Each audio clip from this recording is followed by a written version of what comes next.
አንድ አምላክ በሚሆን በአብ በወልድ በመንፈስ ቅዱስ ስም ህዳር 12 በዚች ቀን ለሰው ወገን የሚያዝንና የሚራራ በእግዚአብሔር ጌትነት ዙፋን ፊት ሁልጊዜም በመቆም ለፍጥረቱ ሁሉ የሚማልድ የመላእክት አለቃ በሰማያትም ለሚኖሩ ኃይሎች ሁሉ አለቃቸው ለሆነ ለቅዱስ ሚካኤል የበዓሉ መታሰቢያ ነው።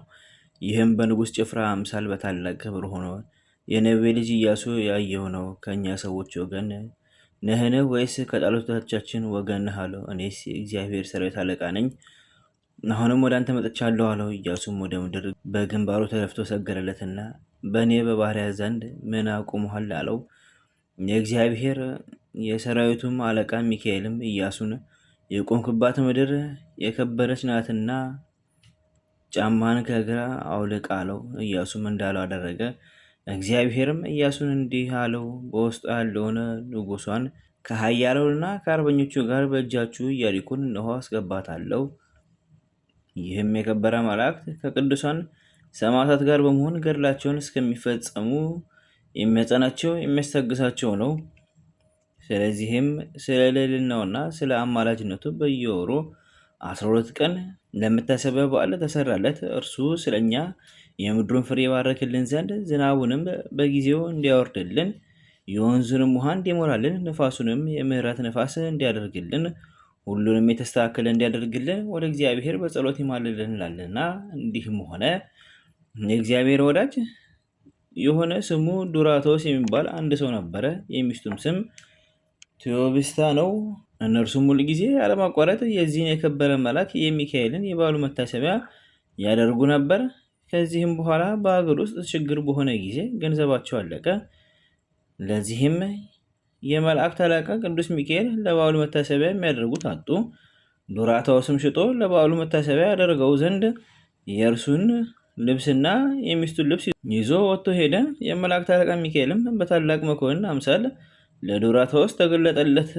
ወደ ባለበጎች ሄዶ በእርሱ ዋስትና በ1 ዲናር 1 በግ እንዲወስድ፣ ሁለተኛም ወደ አሳ አጥማጅ ሄዶ 1 አሳ እንዲወስድ፣ ግን መልአኩ ወደ ቤቱ ሳይደርስ የአሳውን ሆድ እንዳይቀድ ወደ ባለ ስንዴም እንዲሄድና የሚሻውን እንዲሁ በእርሱ ዋስትና እንዲወስድ አዘዘው። ዱራታውስም ቅዱስ ሚካኤል እንዳዘዘው አደረገ። ወደ ቤቱም በተመለሰ ጊዜ በረከትን ሁሉ ቤቱ ተሞልቶ አገኘው፣ እጅግም አደነቀ። የዚህንም የከበረ መልአክ የበዓሉ መታሰቢያ እንዳስለመደ አደረገ። የተራቡ ድሆችን ሁሉ ጠርቶ መገባቸውና ወደ የቤታቸው አሰናበታቸው። ከዚህም በኋላ ለዱራታውስና ለሚስቱ ቅዱስ ሚካኤል ሁለተኛ ተገለጠላቸው። ዱራታውስንም የአሳውን ሆድ እንዲሰነጥቅ አዘዘው። በሰነጠቀውም ጊዜ 300 የወርቅ ዲናር በአሳው ሆድ ውስጥ ተገኘ። ቅዱስ ሚካኤልም ዱራታውስንና ቴዎብስታን እንዲህ አላቸው፣ ከዚህ ዲናር ወስዳችሁ ለባለ በጉ፣ ለባለ አሳውና ለባለ ስንዴው ዕዳችሁን ክፈሉ። የቀረውም ለፍላጎታችሁ ናችሁ። እግዚአብሔር አስቧችኋልና በጎ ስራችሁንም መስዋዕታችሁንና ምጽዋታችሁንም አስቦ በዚህ ዓለም አሳመረላችሁ፣ በኋለኛውም መንግሥተ ሰማያት አዘጋጅቶላችኋል። እነርሱም ሲሰሙ ስለዚህ ነገር ደነገጡ። እርሱም ከመከራችሁ ሁሉ ያዳንኳችሁ የመላእክት አለቃ እኔ ሚካኤል ነኝ። መስዋዕታችሁንና ምጽዋታችሁን ወደ እግዚአብሔር ፊት ያሰረኩ እኔ ነኝ። አሁንም በዚህ ዓለም ከበጎ ነገር እንድታጡ አላደርጋችሁም አላቸው። ይህንም ብሎ ወደ ሰማያት ወጣ። እነርሱም ሰገሩለት። ተአምራቱም የማይቆጠር ብዙ ነው። ለእግዚአብሔር ምስጋና ይሁን። እኛንም በዚህ በከበረ መልአክ ጸሎትና አማላጅነት ይማረን ለዘላለሙ አሜን። በዚችም ዕለት መጥምቁ ዮሐንስ ራስ በደብረ ማህው የታየችበት ነው። በረከቱም ከኛ ጋር ትኑር ለዘላለሙ አሜን። በዚችም ቀን የኢትዮጵያ ንጉሥ የጻድቁ በእደ ማርያም የዕረፍቱ መታሰቢያ ነው። በዚችም ቀን ለአባቶች ሊቃነ ጳጳሳት 63ኛ የሆነ የእስክንድርያ ሀገር ሊቀ ጳጳሳት ቅዱስ አባት ፊላታዎስ አረፈ። በሹመቱ ወራትም የኢትዮጵያ ንጉሥ ወደ ኖባ ንጉሥ ወደ ጊዮርጊስ እንዲህ ብሎ የመልእክት ደብዳቤ ጻፈ። ወንድሜ ሆይ ከሊቀ ጳጳሳት ቆዝሞስ ጊዜ ጀምሮ ለረጅም ጊዜ ጳጳስ ስለሌለ እኛ በታላቅ ችግር ውስጥ እንዳለን ወቅ።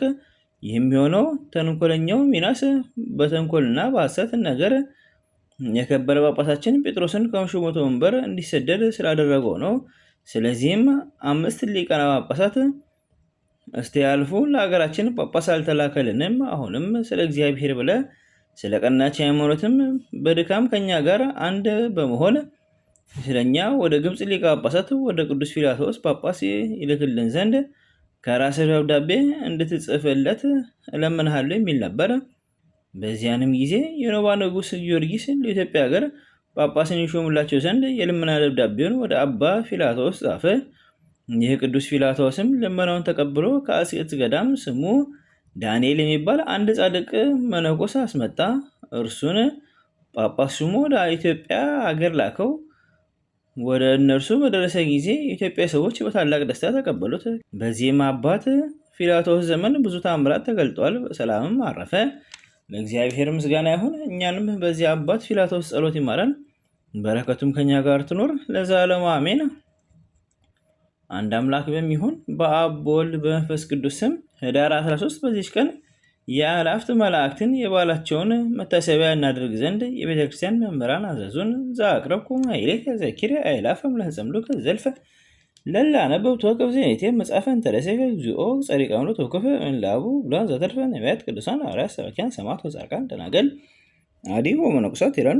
ባርኮ ጉባኤዛቲ መካን እስከ አረገ ሊቅ ወንዑስ ሕፃን ለተጻፈው በክርታስ ወለዛ ጻፈው ዘደስ ወለዛንቦ ስርጉ ሳዲስ ወለሰማ ቃሎ በዝነፈስ ጸሎተሙ ማርያም ማረቂተ ኩሉ እምባስ ወሬ ማረን። ኢየሱስ ክርስቶስ በቅዱሳኑ ጸሎት ጠብቀን፣ በረከታቸውም ከኛ ጋር ትኑር። ኦ አምላክነ በከመ ምሕረትከ ወአኮ በከመ አመፃ ወእምነ ዘበሰማያት